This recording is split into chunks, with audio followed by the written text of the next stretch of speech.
ಬೆಂಗಳೂರಿನ ಎಂ ಚಿನ್ನಸ್ವಾಮಿ ಕ್ರೀಡಾಂಗಣದಲ್ಲಿ ನಡೆದ ಲಕ್ನೋ ಸೂಪರ್ ಜೈಂಟ್ಸ್ ವಿರುದ್ಧದ ಪಂದ್ಯದಲ್ಲಿ ಆತಿಥೇಯ ಆರ್ಸಿಬಿ ಸತತ ಎರಡನೇ ಪಂದ್ಯವನ್ನು ಗೆದ್ದುಕೊಳ್ಳುವ ಮೂಲಕ ಪಾಯಿಂಟ್ ಪಟ್ಟಿಯಲ್ಲಿ ಅಗ್ರಸ್ಥಾನಕ್ಕೇರಿದೆ. ಲೀಗ್ನಲ್ಲಿ ಇದುವರೆಗೆ 5 ಪಂದ್ಯಗಳನ್ನಾಡಿರುವ ಆರ್ಸಿಬಿ ಇದರಲ್ಲಿ 4 ಪಂದ್ಯಗಳನ್ನು ಗೆದ್ದು 1 ಪಂದ್ಯವನ್ನು ಸೋತಿದೆ. ಹೀಗಾಗಿ 8 ಅಂಕಗಳು ಮತ್ತು ನೆಟ್ ರನ್ ರೇಟ್ನೊಂದಿಗೆ ಪಾಯಿಂಟ್ ಪಟ್ಟಿಯಲ್ಲಿ ಅಗ್ರಸ್ಥಾನದಲ್ಲಿದ್ದ ರಾಜಸ್ಥಾನ್ ರಾಯಲ್ಸ್ ತಂಡವನ್ನು ಹಿಂದಿಕ್ಕಿ ಆ ಸ್ಥಾನವನ್ನು ಆಕ್ರಮಿಸಿಕೊಂಡಿದೆ.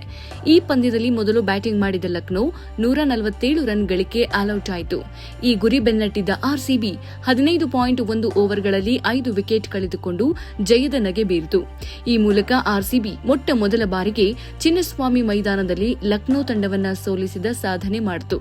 ಈ ಹಿಂದೆ ಉಭಯ ತಂಡಗಳು ಚಿನ್ನಸ್ವಾಮಿಯಲ್ಲಿ 2 ಪಂದ್ಯಗಳನ್ನು ಆಡಿದ್ವು. ಈ 2 ಪಂದ್ಯಗಳಲ್ಲೂ ಲಕ್ನೋ ಗೆಲುವು ಸಾಧಿಸಿತು. ಈ ಪಂದ್ಯದಲ್ಲಿ ರಜತ್ ಪಟಿದಾರ್ ನಾಯಕತ್ವದ ಆರ್ಸಿಬಿ ಟಾಸ್ ಗೆದ್ದು ಮೊದಲು ಬೌಲಿಂಗ್ ಮಾಡೋಕೆ ಆಯ್ಕೆ ಮಾಡಿಕೊಂಡಿತು. ಹೀಗಾಗಿ ಮೊದಲು ಬ್ಯಾಟಿಂಗ್ ಮಾಡಿದ ಲಕ್ನೋ ಸೂಪರ್ ಜೈಂಟ್ಸ್ ತಂಡ ಸಂಪೂರ್ಣ 20 ಓವರ್ಗಳಲ್ಲಿ 146 ರನ್ಗಳಿಗೆ ಆಲ್ಔಟ್ ಆಯಿತು. ಇದಕ್ಕೆ ಕಾರಣ ತಂಡಕ್ಕೆ ಸಿಕ್ಕ ಕಳಪೆ ಆರಂಭಿಕ ಐಡೆನ್ ಮಾರ್ಕ್ರಾಮ್ಗೆ ಕೇವಲ 12 ರನ್ಗೆ ಔಟ್ ಆದರೆ ನಾಯಕ ರಿಷಬ್ ಪಂತ್ 5ನೇ ಓವರ್ನಲ್ಲಿ ಜೋಶ್ ಹೆಜಲ್ವುಡ್ ಎಸೆತದಿಂದ ಗಾಯಗೊಂಡು ನಿವೃತ್ತರಾದರು. ಕೊನೆಯಲ್ಲಿ ಪಂತ್ ಬ್ಯಾಟಿಂಗ್ಗೆ ಮರಳಿದರಾದರೂ ಕೇವಲ 1 ರನ್ ಗಳಿಸಿ ಔಟ್ ಆದರು. ಉಳಿದಂತೆ ಆಯುಷ್ ಬಡೋನಿ 38 ರನ್ ಗಳಿಸಿದರೆ ಮುಕುಲ್ ಚೌಧರಿ 39 ರನ್ ಗಳಿಸಿ ತಂಡವನ್ನ ಈ ಸ್ಕೋರ್ ತಲುಪಿಸಿದರು.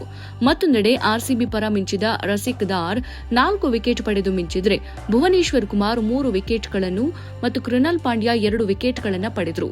ಜೋಶ್ ಹೆಜಲ್ವುಡ್ ಕೂಡ 1 ವಿಕೆಟ್ ಪಡೆದರು. ಈ ಗುರಿ ಬೆನ್ನಟ್ಟಿದ ಆರ್ಸಿಬಿ ಪರ ವಿರಾಟ್ ಕೊಹ್ಲಿ ಆಕ್ರಮಣಕಾರಿ ಆರಂಭ ಒದಗಿಸಿಕೊಟ್ಟರು.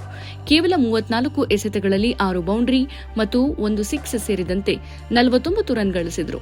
ಅವರ ಇನ್ನಿಂಗ್ಸ್ ತಂಡಕ್ಕೆ ರನ್ ಚೇಸಿಂಗ್ ಅನ್ನ ಹೆಚ್ಚು ಸುಲಭಗೊಳಿಸಿತು. ಇದರ ಜೊತೆಗೆ ಕೊಹ್ಲಿ ದೇವದತ್ ಪಡಿಕ್ಕಲ್ ಅವರೊಂದಿಗೆ 2ನೇ ವಿಕೆಟ್ಗೆ ನಿರ್ಣಾಯಕ ಪಾಲುದಾರಿಕೆಯನ್ನು ರೂಪಿಸಿದರು. ನಂತರ ನಾಯಕ ರಜತ್ ಪಾಟಿದಾರ್ 13 ಎಸೆತಗಳಲ್ಲಿ 27 ರನ್ ಮತ್ತು ಜಿತೇಶ್ ಶರ್ಮಾ ಕೂಡ 9 ಎಸೆತಗಳಲ್ಲಿ 23 ರನ್ ಗಳಿಸಿ ಕಾಣಿಯಾದರು. ಹಾಗೆ ಕೊನೆಯಲ್ಲಿ ಟೀಮ್ ಡೇವಿಡ್ ಮತ್ತು ರೊಮಾರಿಯೋ ಶೆಫರ್ಡ್ ಪಂದ್ಯವನ್ನು ಮುಕ್ತಾಯಗೊಳಿಸಿದರು.